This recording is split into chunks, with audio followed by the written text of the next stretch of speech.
Are you pre-med? Is your wallet starting to cry? Well, hello. My name is Sydney, and in today's video, I'm going to talk about some ways you can save money applying to medical school. I'm going to share specifically what I did studying for the MCAT, applying to medical school, as well as traveling to certain interviews. I've sprinkled in a couple of these information bits in my previous videos, but for convenience, I've compiled all of those clips as well as more information into this video. As always, timestamps of each specific section will be included in the description below. Without further ado, let's begin.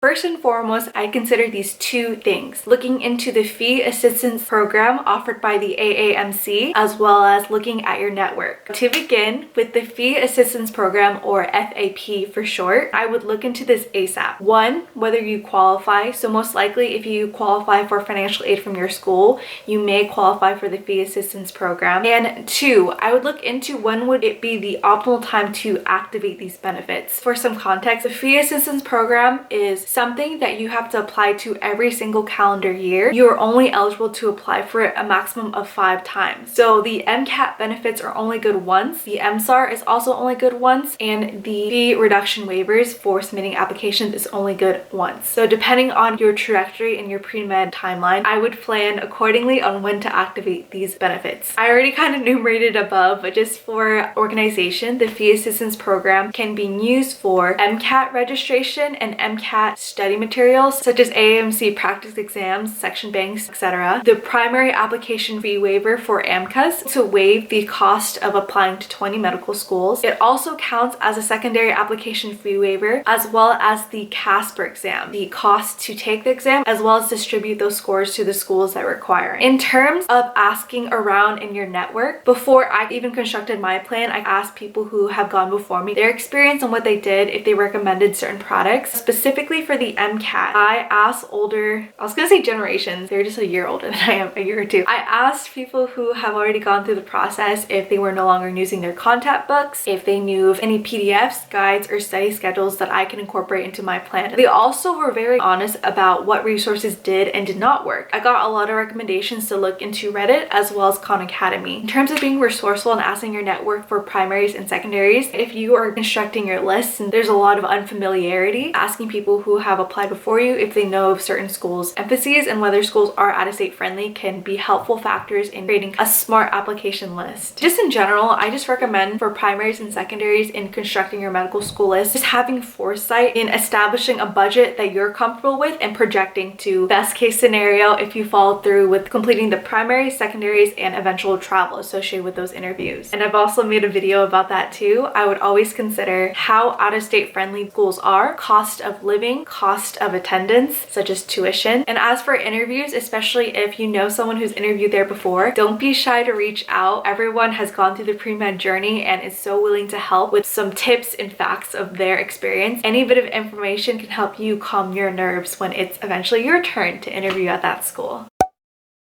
In my MCAT video, I said a lot of the costs incurred were due to me not taking the MCAT seriously, which led to multiple retakes. But in general, my biggest takeaways for MCAT planning and tips to save are: my first tip would be to plan to reduce any chances of having to retake or incur any unexpected costs. Sign up for the MCAT as soon as the dates are released. Please, please, please plan sooner rather than later, since spots fill out immediately. I've known at least 3 people who've had to fly out of state since all the test centers where they live on a certain date were all full. After you already signed up for your exam, I would be aware of the zones. Let's say you want to push back your exam or change the location, anything, there are costs associated with these changes. Just being aware of the timeline of, okay, by this date, I'm still in the bronze zone, it won't cost as much, versus the silver date versus the gold date, which is super, super close to exam. In terms of pushing back your test, I would just say if you are trying to rush, you just get it over with and get it done. I've had that mentality and it's not a great mindset to have, because taking the test at a later date and having a great score looks a lot better than having to take multiple attempts. My second tip would be to invest in materials reasonably. For example, if you are kind of curious about a course, I would definitely ask family, one, if it's within your budget, and friends, two, if people found that it was actually worthwhile and helpful. Conversely, I would say do not be shy in investing in materials that will help you. So like I mentioned earlier, AMC, their products aren't cheap, but it definitely is worth it. Third tip is to ask your network. If you have older friends who have gone through the process, see if they're willing to share what they use. I gave both sets of my content books away, and I'm more than happy just to compile and help anyone else because I know and understand how big the struggle is. Fourth tip, support is so crucial and key. Most exams come with multiple trials. I would create a close group of friends that you trust to share accounts and split the cost and split the trials. After I was said and done with taking the exam, I sold my account to other people on free and for sale pages, which helped kind of reimburse a little bit of my money. Lastly, my fifth tip would be to look into the fee assistance program offered by the AMC. This is a game changer. If you qualify for financial aid in school, most likely you will qualify for this fee assistance program. But essentially, it will help subsidize a lot of the costs associated with registering or studying for the MCAT. For example, the registration cost for taking the MCAT, I believe, is $320.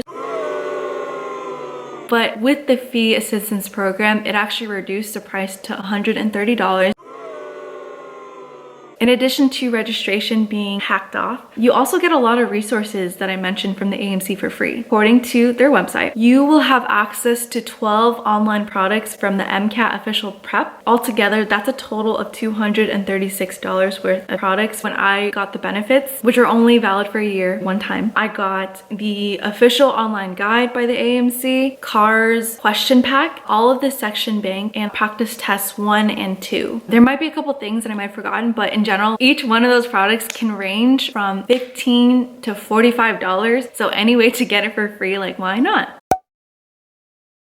Either way, you're going to have to bite the bullet on this one and pay money. But by establishing your estimates of projected cost of primaries, secondaries, CASPer score distributions, and interviews, you will be more purposeful in creating your medical school application list that best reflects the budget you're comfortable with. This would encourage you to have an ideal ratio of target, reach, and safety schools. And for information for how the FAP mitigates these costs, segue! The fee assistance program covered the cost of MSAR, or the medical school admission requirements. That was basically an online database of all the MD programs, and it was a database compiled by the AMC, which was extremely helpful. That cost $36. The AMCAS, or the American Medical College Application System waiver, it waived one application submission with up to 20 medical schools. That in itself was a $970 value. As a note, the regular price in terms of the primaries is $170 just for your initial application for one school. Every school after that will be an additional $40. The fee assistance program also covered the price of all secondary applications. Each one can range from $70 up until $120. The fee assistance program also took care of the CASPer exam as well as sending out those scores. Now I'm going to include a personal anecdote. I applied to a lot of schools, but I was only comfortable doing so because of how much the fee assistance program helped me out. The great thing about the FAP is that almost all secondary application fees were waived. From my experience of applying to 34 schools, only 2 programs did not accept the FAP. Baylor cost, I believe it was $50, and California North State was $100. So the only thing I really spent was my time, which I did not mind because I really wanted to cast my net wide just in case anything happened, and I just wanted to shoot my shot. However, you know yourself best. If completing 30+ sets of secondary essays with your school work-life balance is too much, then I'd reevaluate how many schools to even submit a primary application to. At the end of the day, if you're not intending to complete those secondary applications, then that's just more money down the hole submitting a primary to those schools. Also, as a note of caution from my experience, I went a little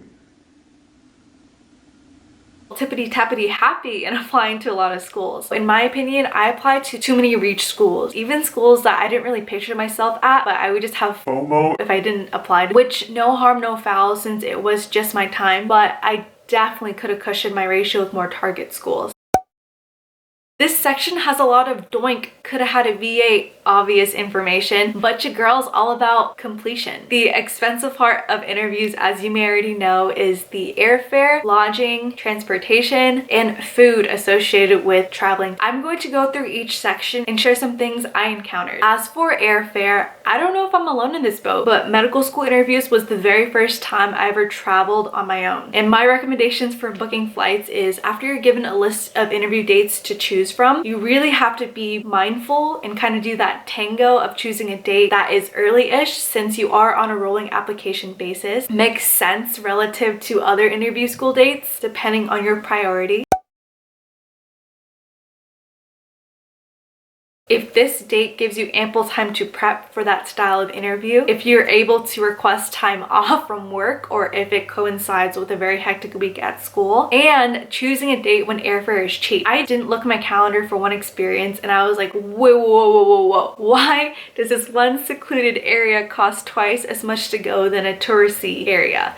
And it's because I booked my flight right in the peak of, I think it was like Veterans Day weekend or a popular travel day weekend. Another tip I have for airfare is just to rack up your points and use mileage from previous travels. As soon as you start buying tickets, register for whatever program to accumulate those mileage points. As for lodging or where you're going to live, there are multiple ways to go about that. First, student hosts. Not all schools provide this, but some schools do offer kind of a program that links current medical students who are open and willing to house interviewees just for that night or 2 nights. I've seen this vary from different people's experiences of their hosts being very hands-on, helping escort them to their interviews, providing meals, or even giving them a mini tour. But I've conversely seen the alternative where student hosts are very hands-off and they kind of just exchange numbers and will let you know what time that they'll be home so you can sneak in and rest. Some medical schools also offer travel accommodations to book hotels that are nearby at a reduced rate. It still is one of the pricier options, but it's nice that there is a little bit of a reduction. But over hotels,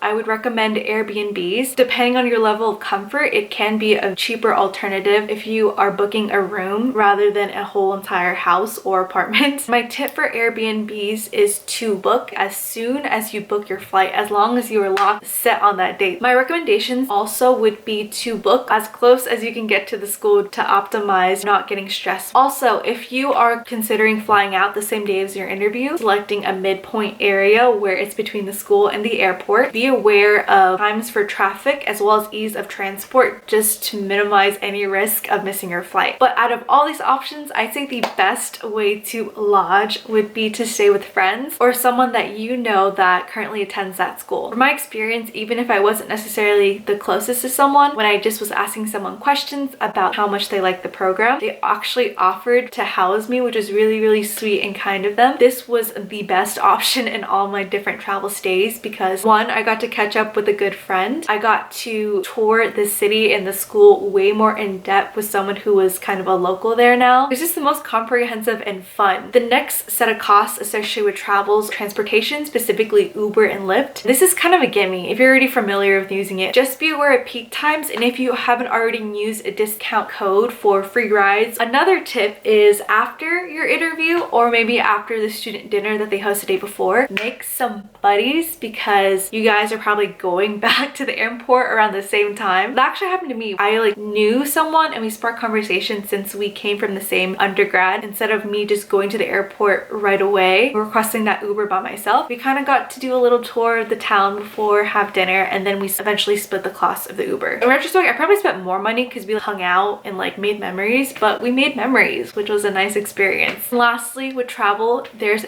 food. If you're just there strictly for business, packing any meal you can in advance can really minimize the cost that you would have to spend buying foods that are probably overpriced. But if you are there to kind of sightsee and experience the city a little bit, then throw everything I said out the window since you're down to clown. So that covers all the points I wanted to talk about in today's video. If you found that helpful, yay! If you'd like to see any other video topic, please let me know in the comments below. I'm spacing out my application videos based on the timeline of when which topic would be relevant, so stay tuned for secondary advice as well as interview tips. But it's definitely time to give my earlier pre-med babies some love. Topics I plan on doing very soon are starting shadowing, finding clinical experiences, as well as choosing extracurricular activities. As always, thank you so much for watching, and I will see you next time.